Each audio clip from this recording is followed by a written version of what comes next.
everyone, welcome back to my channel. I just want to say a very big thank you to everyone who watched my last video, to everyone who subscribed, to everyone who dropped comments, to everyone who messaged me and told me things that they would like me to improve for my own growth. I appreciate you. And to that one person who disliked. Today I have decided to delve into something very interesting. Sex is whatever you make it out to be.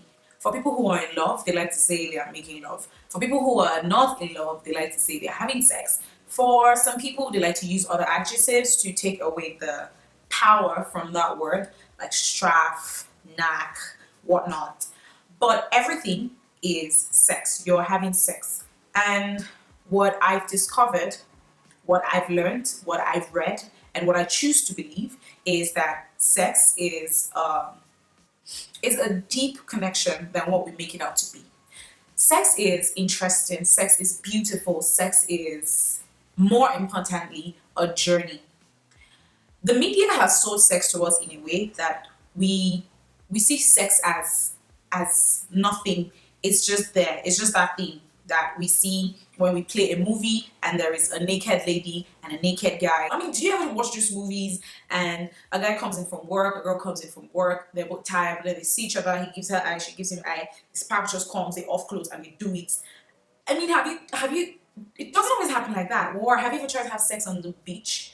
Have you ever had sand in your butt crack? Have you ever tried pouring chocolate on your body and somebody's licking it off and you're in bed with white sheets? If people want to have actual sex, it's messy. Now, because we've been sold sex as something trivial, it's something we see everywhere. Naked people, naked bodies, pornography, you don't even have to pay to watch porn, and there's all of that. And then there is you. Each person is a sexual being, and that sexual being is directly tied to their personality.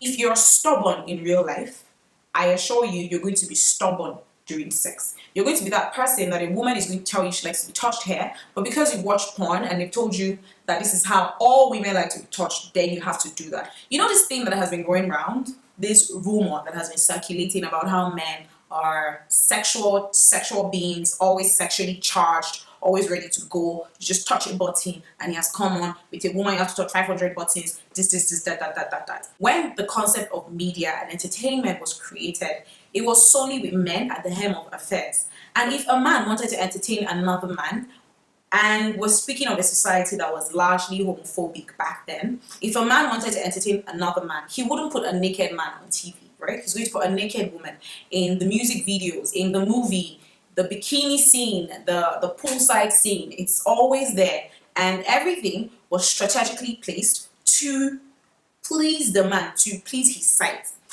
If you tried for one day and the whole world decides that we're not going to put a naked woman on screen for a whole day, instead we're going to be putting men with abs, sexy, chest, the whole 9 yards. We're going to put them on TV, and that's what we're going to watch all day. I can assure you we're going to get more female viewers. A lot of women will suddenly be more interested in watching TV. Contrary to what a lot of people think, it's not just the view of the chest or naked bums that turn people on. It could be the ankle, it could be the knuckles, it could be the neck, it could be anything that could arouse anybody. So the idea that women should always cover up these parts and these parts, knee parts, it doesn't always work. That's why there would always be pervs everywhere. These are the people that, when aroused, they cannot control themselves. And the thing about sex is, it's not just a button, it's not push to start. Not for men or for women. Sex starts in the morning when you're speaking to the person or you're beside the person, and that slight stroke on the knee or that slight baritone of their voice, and the spark has been sparking and sparking and sparking, and then boom, fireworks. This is what I hold to be true. To have great sex in a relationship, you have to have great communication. There is a myth that men have circulated, and I say men circulated because, once again, there was a time when women couldn't speak in public or do anything in public or have a say or vote, and men had been making rules and regulations before then. Men have perpetrated this theory that women are hard to understand. It's just the same thing as a person who doesn't like maths saying maths is hard to understand. It's just an excuse to tell themselves not to try. There are memes I've seen, this very large book, we've been seeing this one for many years. Very large book, a book on how, book to understand women, to read. Read this book to understand women. And of course, they're trying to say no one is ever going to read it, so no one is ever going to understand women. Or someone makes a joke and they say that's how all women do. No, every human being is different. It's the same thing that patriarchs say when they expect women who are, when a woman does something wrong, they expect every other woman, feminists especially, to rally behind her even though she's wrong. No, it doesn't work that way. You've been brought up as a man to always support a man, no matter what he does. Well, women have not, which is also to our advantage, because it's necessary for you to realize that everyone is either good or bad. It's not a gender thing. And no two men are alike. Yes, it underplays the men are scum theory also, but we will get to that another day. Pick one woman in your life, one woman that you feel is really important to you, and actually listen to her. Listen to what she has to say from her mind, from her soul. Don't immediately raise that blocker, that defense in your head that says, oh, she started again. Women are so emotional. She's yarning again. Well, let that guard down and actually listen. When you listen to her in one area of your lives together, then chances are you will listen to her in the bedroom. If you're used to tuning her out in other areas of life, I can assure you that you're going to be tuning her out in the bedroom. You're not going to be listening to her needs. And after a while, if she used to listen to your needs, she's not going to keep listening to your needs because you never listen to her needs. And there is a breakdown in communication and a breakdown in amazing sex. Well, I'm here to tell you, sex can only be as good as your non-sexual relationship. Now, there are exceptions, people who have mastered the trick of listening in the bedroom but not listening outside the bedroom. And you should watch out for them. They are the kind of people that, you're dating and you realize you can't break up with them, or because the sex is really good but every other thing outside is shit. Beware. One of the things that piqued my interest was the sex class we had during my marital counseling, and one of the things that struck a chord for me was that sex is an adventure and it's supposed to be a lifelong adventure. When God created sex, when whoever had sex first decided to have sex, when whatever spiritual being you believed in invented the concept of sex, the idea was that one man would cleave to one woman and they would be together forever, bound in sex. That is why a lot of religious doctrines will tell you that you shouldn't have sex before marriage. For me, my understanding of not having sex before marriage is because it's supposed to be an adventure between two people. And the concept of sexual compatibility is also a myth put in place to give people the illusion of choice. If you cannot fix it, then it means it doesn't work and you should go somewhere else. Now, everything I'm saying, disclaimer, doesn't apply in toxic relationships, toxic marriages, toxic situationships. If you're not ready to be an adult, if you're not ready to behave, think, react like an adult, if you're not ready to be responsible, ready to listen, and ready to work on your communication skills, well, a union of any type, a relationship, is not for you.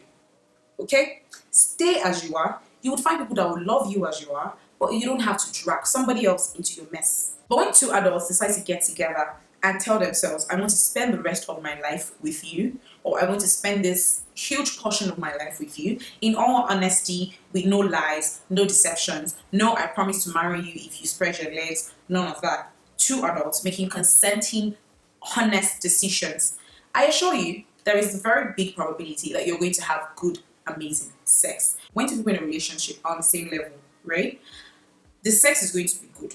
The first fight, the sex just goes like this. The second, not necessarily fight, but when you have that rift, you start feeling that negative energy coming in. And then the sex just keeps going boom, boom, boom, boom, boom. I mean, it stops being mind-blowing and it becomes, it's okay. And then it becomes, oh, nice. And it becomes, are you done? And it becomes, not today, please, I'm tired.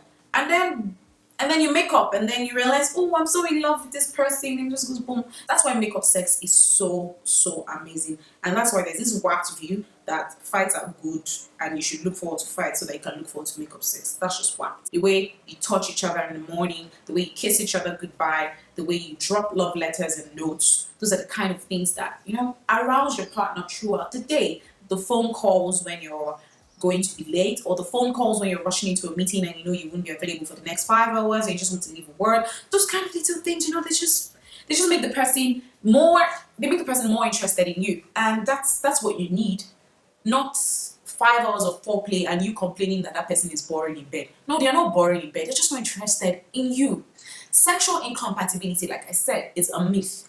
If you fix your conversation, then chances are you would always find a compromise on what you like. So what if she doesn't like, let's say she has had a traumatic experience when she was young and she doesn't like a certain kind of sex. Sex isn't just inside and out, right? There are so many things involved. And if you listen to her, if you listen to him, you find out what he likes and what she likes, and that's what you will both do, and you will both find a compromise. If you're willing to make that relationship, that sexual relationship, if you're willing to make it work. People who have good sex are always very close. People who are always very close, they tend to have good sex. It's like 5 out of 6. There are a lot of inhibitions that have been put in our mind that makes us believe that some things are right, some things are wrong. You listen to this prophet, he says missionary is the only position that is amazing. Every other style is a sin. And because you've somehow let that thing sink into you, you've read it on Twitter, you suddenly believe that, yes, that is the law. Or you've watched pornography and, doggy is supposed to be very interesting and supposed to be amazing, but she doesn't like it, problem.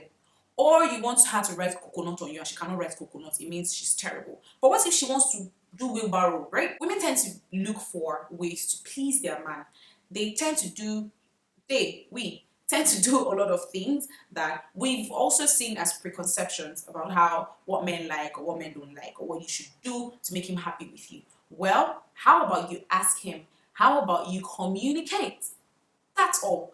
There is also an exception to this rule of, people being sexually charged. You can get to a particular point in your marriage, in your relationship, where you don't feel like being physical. I've heard of couples who haven't had sex for a year. You get to this point where you're so in tune, you're so connected with or connected to someone that you don't need the physical validation sometimes. And that's okay too.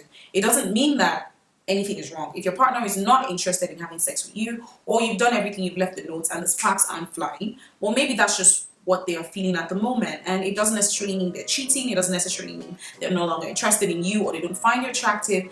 Have the discussion. Converse with them.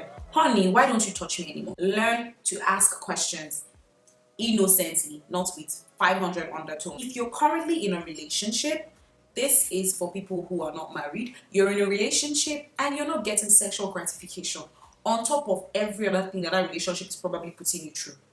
You're just wasting your time. The only body count that should count is the one where you're having amazing sex. Other than that, just let it go. It is finished. You've tried to fix the conversation, it's not working, but you're still there for the mediocre sex. Just buy a dildo or buy a robot or a machine or whatever it is.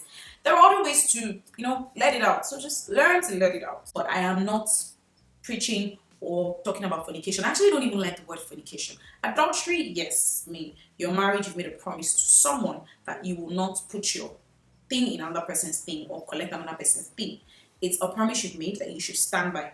And if you did not also make that promise in front of a priest or an imam or a church or in court of law, if you made a promise, verbal, to that person to never ever cheat, and you do, you're committing adultery, whether you're married or not. Okay? You're the same people that will come and say, marriage institution is just a scam. I don't want to get married. Everybody that is married are unhappy. But you go in a relationship, you will make promise, just like the person is married made, and then you break it, and you still say marriage is bad. No, you are what is bad. Is you that should fix yourself. Thank you for listening. If you haven't subscribed already, please do.